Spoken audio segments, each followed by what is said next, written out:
My name is Eleanor Johnson, and I'm 68 years old this year. Frank, my husband of 45 years, passed away to heaven 3 years ago. Now I live quietly in a small town, but my heart aches when I think about my family. My son James is 38 and works for a local construction company. His wife Sarah is 35 and works as a librarian at the town library. And my treasure, my granddaughter Sophia, is 6 years old. She's like a blonde angel, the spitting image of my late Frank. James and Sarah's marriage seems to be on the rocks lately. It might be due to financial problems or stress from James's work. If Frank were here, he could have given our son some sound advice. But now, I believe they're trying their best for Sophia's sake. At least, that's what I wanted to believe. On Thursday night, I was knitting while watching TV as usual. The sound of rain was hitting the windows, with lightning occasionally slicing through the sky. The weather forecast said it would rain heavily tonight. Oh my, the morning glories will be in a sorry state tomorrow, I muttered to myself as I changed the channel to the news. Suddenly, I heard a knock at the front door. Looking at the clock, it was past 9:30 p.m. Who could it be at this hour? I wondered. I grabbed a flashlight and cautiously approached the door. Another knock, this time sounding weaker. Who is it? I called out as I opened the door, and my breath caught in my throat. Standing before me was Sophia. Her rain-soaked blonde hair was plastered to her face, her pajamas were covered in mud. And blood. I could see several small cuts on her arms and face. Grandma. Sophia's voice was trembling. Sophia. What happened? I hurriedly pulled my granddaughter close and brought her inside. Sophia couldn't stop shaking, and she could barely speak. I quickly fetched a bath towel and wrapped it around her body. It's all right, you're safe now. Grandma's here with you, I said gently while stroking her hair. Daddy. Daddy. Sophia sobbed, struggling to get the words out. Take your time, sweetie. Take a deep breath, I encouraged her.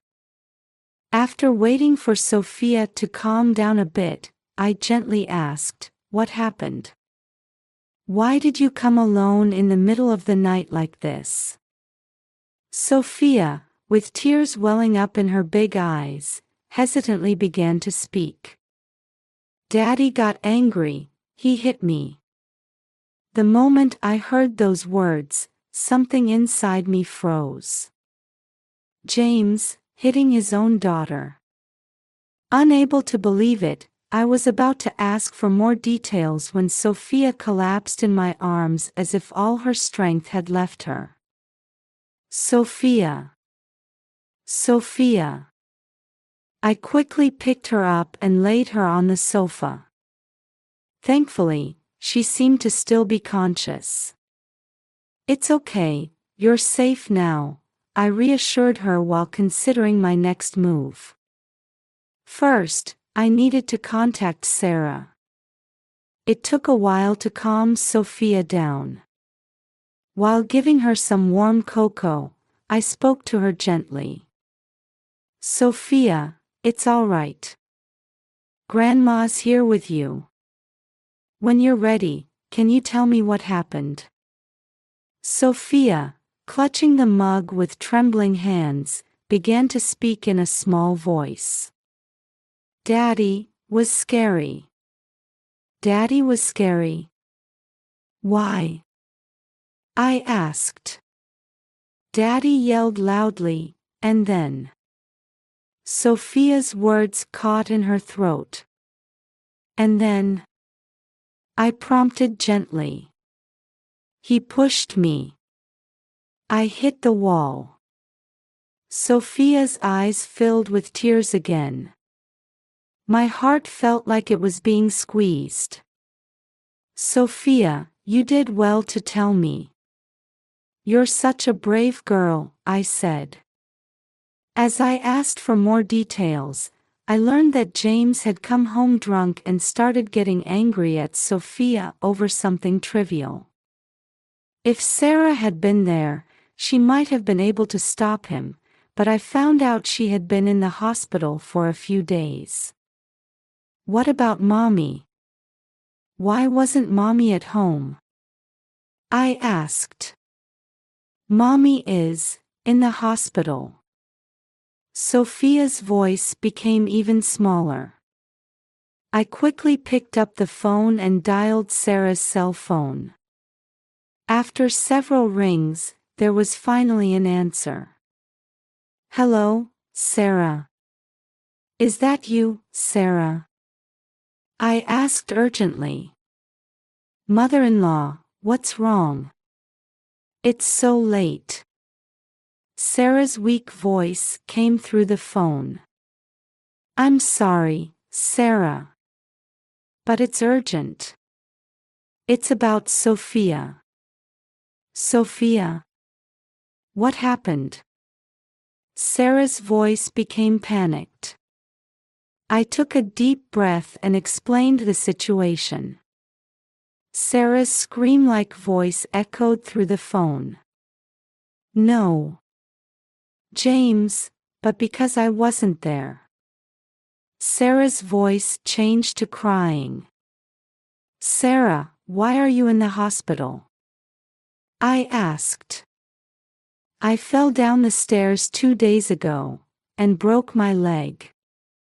As I listened to Sarah's explanation, anger welled up inside me. I understand. Sarah, your recovery is important right now. I'll take care of Sophia, I assured her. After hanging up, I sat back down next to Sophia. Sophia, you'll sleep at Grandma's house tonight. We'll go see a doctor tomorrow.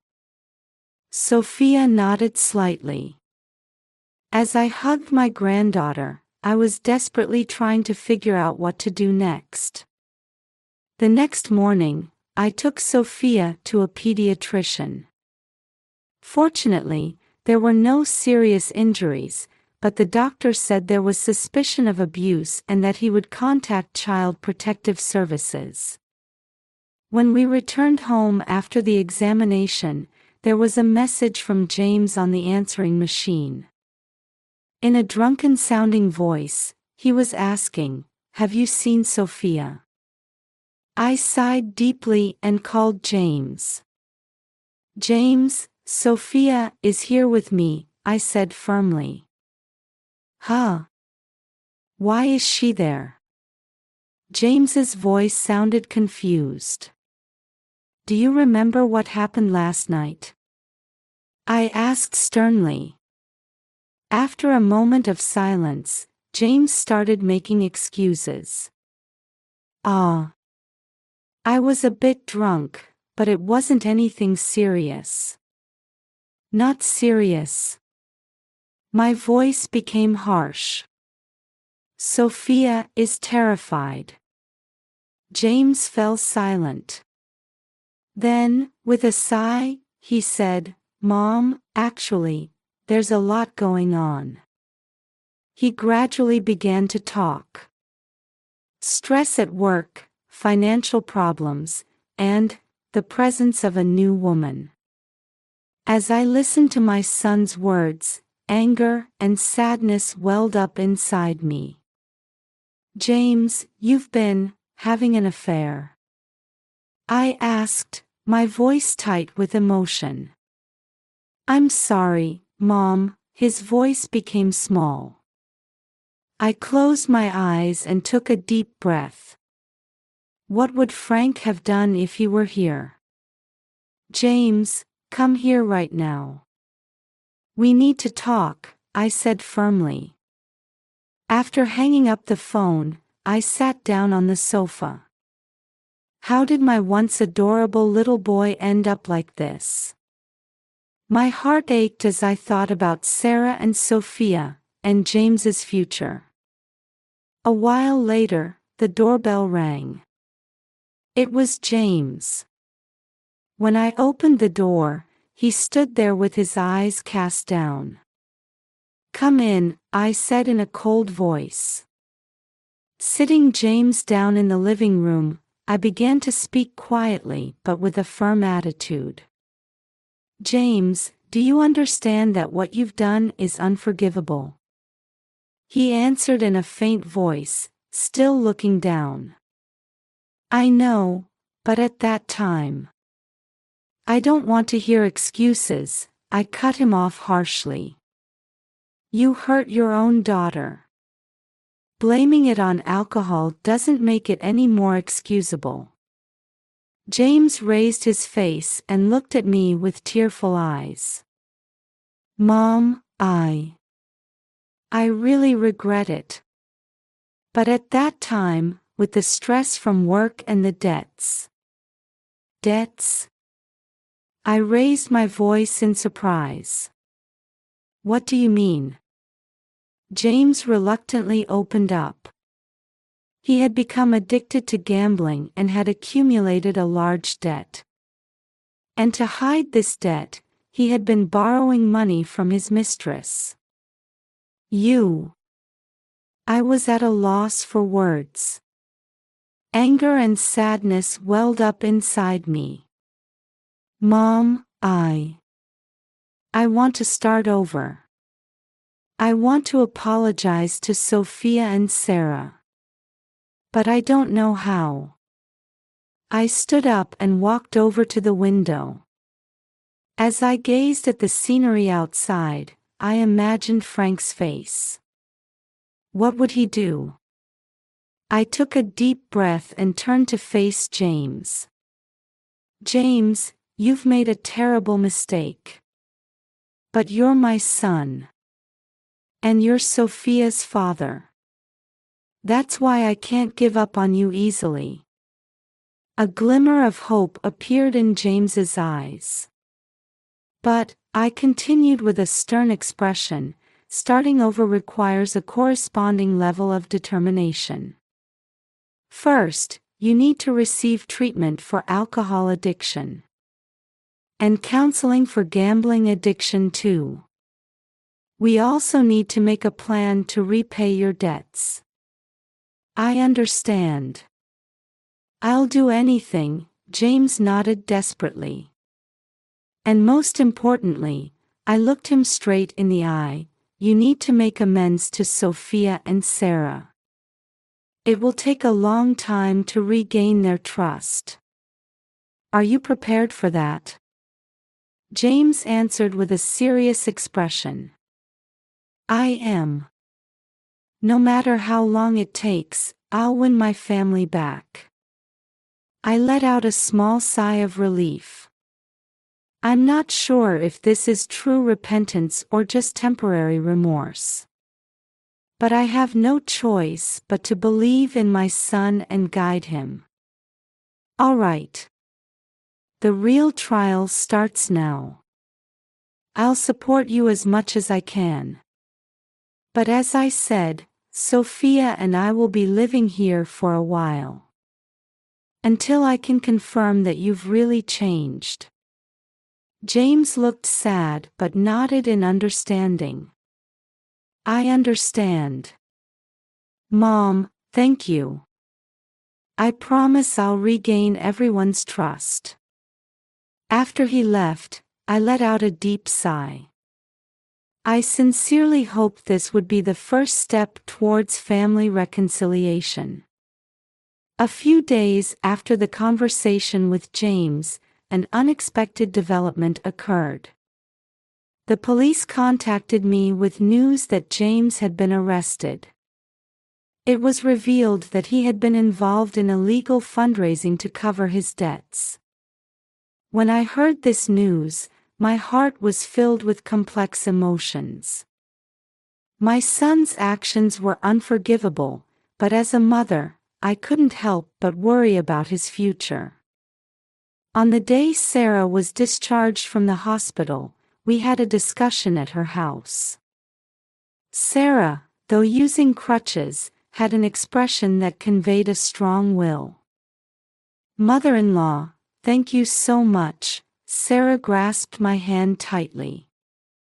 "For Sophia, and for me." I smiled gently. "Of course, Sarah.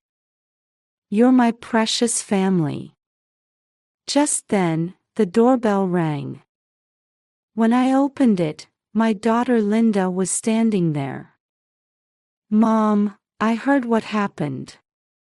I came right away. Linda hugged me. Linda's presence cast a new light on this difficult situation. As a legal expert, she became a great help in supporting the family. "Sarah, Sophia, I'll do whatever I can to help," Linda said with determination. We discussed our plans moving forward. James's trial, Sophia's psychological care, and Sarah's return to work. Linda would provide legal advice, while I would offer daily support. "Mom, I'll come regularly too. I'll help look after Sophia and assist Sarah." Linda's words made me feel stronger. That night, as we were putting Sophia to bed, Sarah said in a small voice, "Mother-in-law, I don't know how to feel about James." I put my hand on Sarah's shoulder. "Time can solve some things. For now, let's focus on Sophia and yourself." Sarah nodded, tears in her eyes. At that moment, I felt anew the strength of family bonds. Even in difficult situations, I was filled with gratitude that we had relationships where we could support each other. A year has passed since then. James is serving his sentence in prison, but he's seriously working on treatment programs for alcohol and gambling addiction. His letters express remorse and thoughts of his family. Sarah has returned to work, and Sophia is enjoying school life. Thanks to psychological counseling, Sophia's smile is gradually returning. Linda and I have been taking turns staying at Sarah's house, helping with housework and childcare. This experience has deepened our family bonds even further. One evening, while we were having a barbecue in the backyard, Sophia suddenly hugged me and said, "Grandma, thank you." "What's this about, Sophia?" Surprised but pleased, I hugged my granddaughter back gently. "Because you're here, Mommy and I are happy," she said. Sophia's innocent smile made my eyes well up with tears. Sarah approached and said, "I can never thank you enough." Linda added, "Mom, you're our pride." At that moment, I felt a new mission. A role as someone who protects and guides the family. Frank may be gone, but there's still so much I can do. "Everyone, listen," I said to my family. "We'll face more challenges ahead. But I believe we can overcome them together." The whole family nodded, enveloped in a warm atmosphere. That night, I wrote in my diary, "Dear Frank, our family is now on a new journey. I can feel you watching over us from heaven. I'll continue to do what I can for our family." Looking out the window, I saw a sky full of stars. Surely, Frank must be smiling among them. Tomorrow, another hope-filled day will begin.